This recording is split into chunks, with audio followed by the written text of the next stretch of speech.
Thank you, Your Excellency, for being with us here today at the Anwar Gargash Diplomatic Academy. I'm Khalid Al-Hashmi, a student in the postgraduate diploma program, training to become a future diplomat. If you'll allow me, Your Excellency, I'd like to begin with a short introduction before we delve into our questions. Thank you. Thank you. Her Excellency Ambassador Charlotta Sparre has more than 30 years of experience in international diplomacy, with a special focus on the Middle East and North Africa region. She is currently the director of the Swedish Dialogue Institute for the Middle East and North Africa and has previously served as an ambassador to Egypt from 2013 to 2017 and to Jordan from 2008 to 2013. Ambassador Sparre held several other positions for the Swedish Foreign Service and is also a member of the Swedish Women's Mediation Network. We are honored to have you here, Your Excellency. If you'll allow me, I'd like to begin with our questions. Thank you very much for having me here, and I'm very glad to do this interview with you. Thank you. Your Excellency, why does diplomacy matter, and do we still need diplomats today, given the world that we live in and the challenges that we face? I would actually argue that it has never been more important than today with diplomacy and with diplomats. We are living in a world that is enormously complex and where we are seeing challenges that many of them are global challenges or regional challenges that we can only solve by a multilateral cooperation.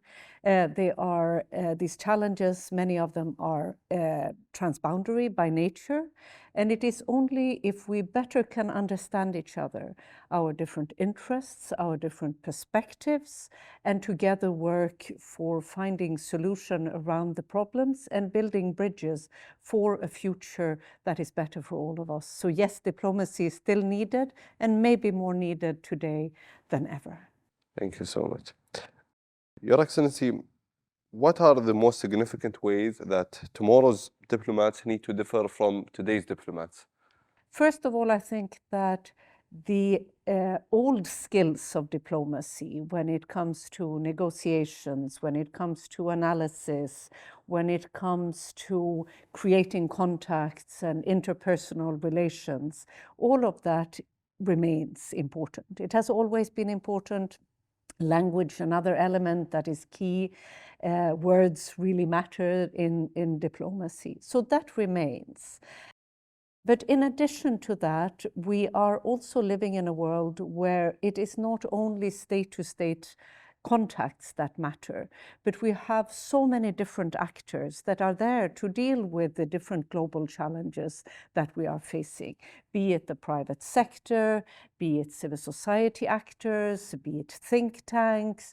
It's somehow a question of working much more broadly with diplomacy. And therefore, I think that young diplomats today, or also older diplomats like myself, we need to work much more on the soft powers.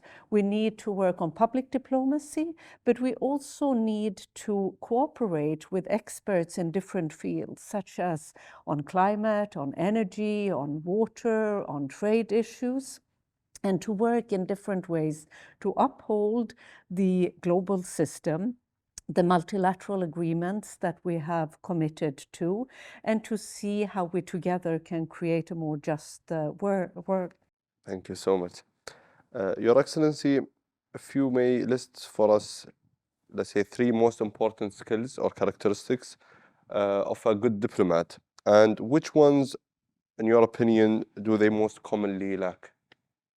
I think cultural sensitivity is something that is very important in diplomacy. Interpersonal skills, from communication skills to listening skills, to, of course, skills like negotiation and dialogue. What skill is most missing? Well, I would argue that active listening is something that we all need to work much more on. I think very many diplomats are good at presenting their own case, but unless we can listen to each other and make it a mutual learning and a real dialogue, it is difficult to find solutions for the future. Thank you. Your Excellency, what would be your one key message to diplomats starting out their diplomatic careers? First of all, be curious and continue to learn throughout life. And in that curiosity, see the life as larger than only the political skills that are needed in diplomacy. The politics is, of course, at the core of diplomacy, but so is economic relations, so are many other relations.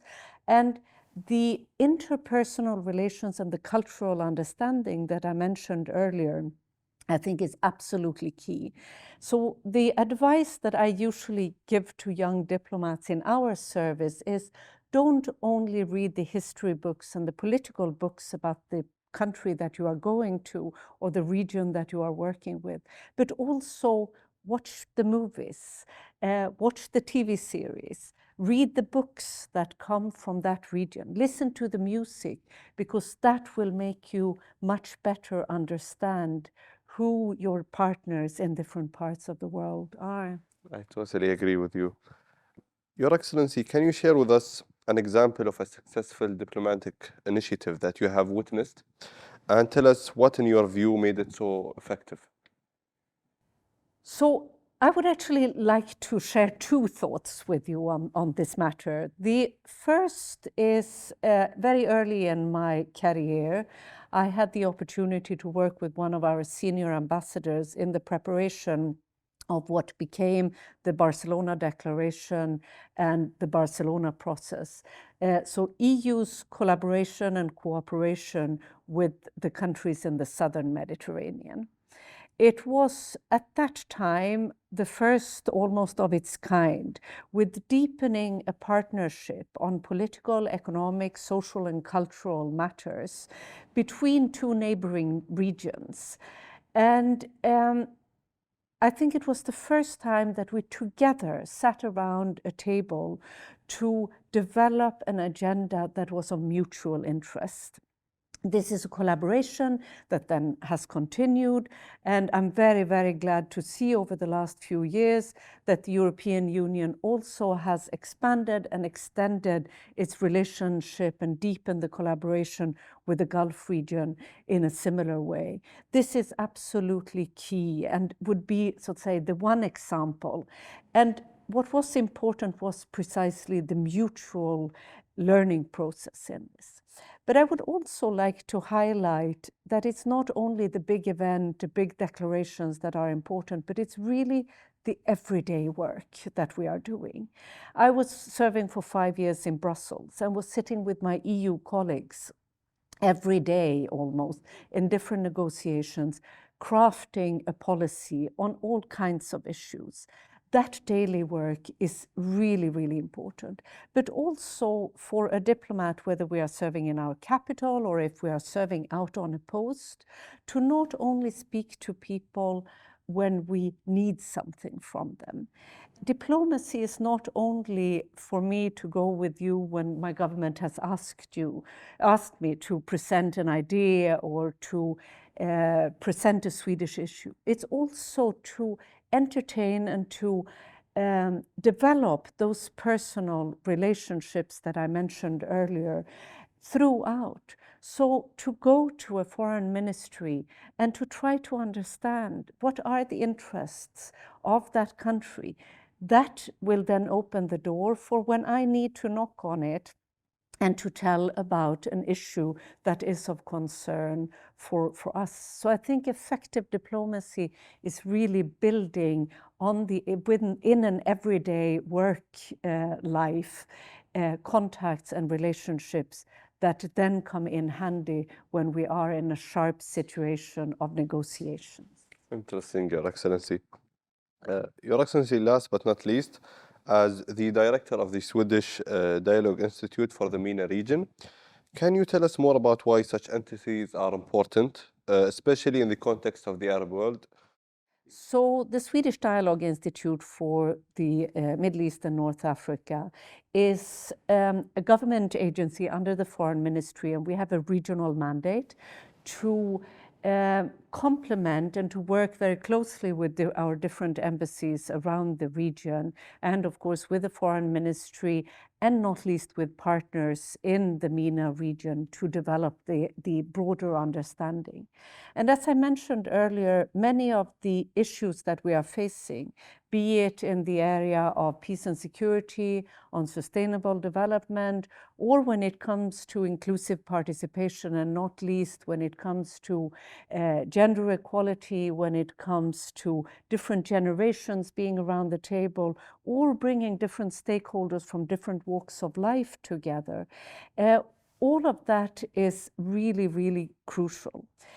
I would also argue that it's in the complexity that we are facing, extremely important tool in developing the relationship between the Middle East, North Africa, the Gulf region, and Europe on areas of common interest.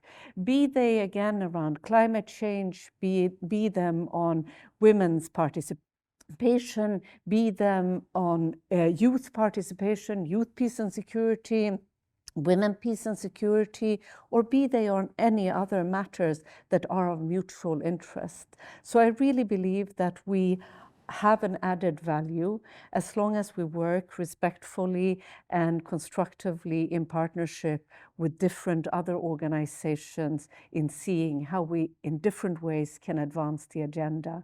And that is why we are so pleased and so happy to be here today and to have an event at the Diplomatic Institute on the role of women leadership in advancing the climate agenda ahead of the very important COP28 meeting that soon will be hosted by the United Arab Emirates.